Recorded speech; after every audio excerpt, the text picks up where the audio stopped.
Hi friends, good afternoon friends. చూడండి, ఇదిగోండి, ఇదేమిటనుకుంటున్నారు? మామిడల్లం నిల్వ పచ్చడి ఫ్రెండ్స్.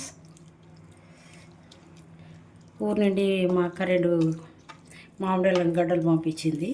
గడ్డల్లాగానే ఉన్నాయి, బంగాళదుంప గడ్డల్లాగా, చేప గడ్డల్లాగా.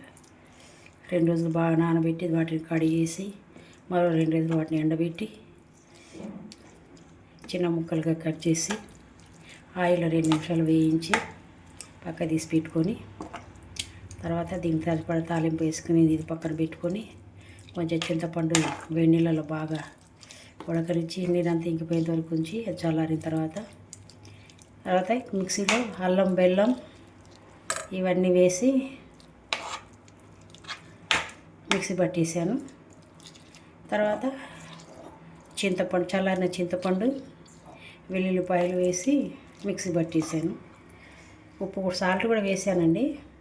కాకపోతే తాలింపులో నా దగ్గర నిండుకుంది ఏది ఇంగువ ఒకటి వేయలేదు దీంట్లో. తాలింపులో కూడా వెల్లుల్లి, తాలింపు గింజలు, కరివేపాకు, ఎండుమిర్చి,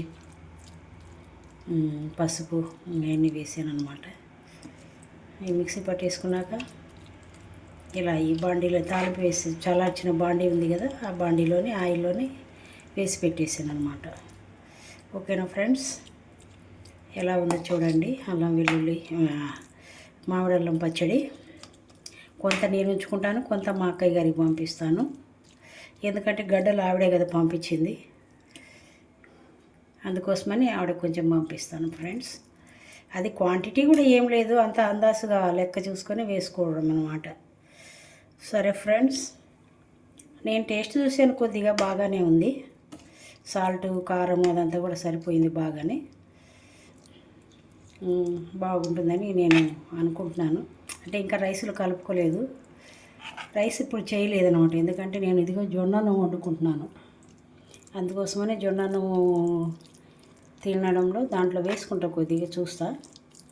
తర్వాత నైట్ డిన్నర్లోకి వైట్ రైస్ చేస్తాను, అప్పుడు వేసుకొని తింటాను. ఓకేనా ఫ్రెండ్స్, ఎలా ఉందో లైక్ చేయండి, కామెంట్ చేయండి, లైక్ చేయండి, షేర్ చేయండి, సబ్స్క్రైబ్ చేసుకోండి ఫ్రెండ్స్. ఓకేనా ఫ్రెండ్స్, థ్యాంక్ యూ ఫ్రెండ్స్.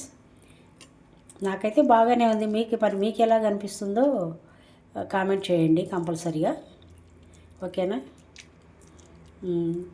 ఇప్పటి నుంచి పచ్చళ్ళు పెడుతూనే ఉంటాను ఫ్రెండ్స్. రేపు పుదీనా పచ్చడి పెట్టేస్తాను. ఓకేనా, bye friends, thank you friends. Next వీడియోలో కలుద్దాం. Bye friends.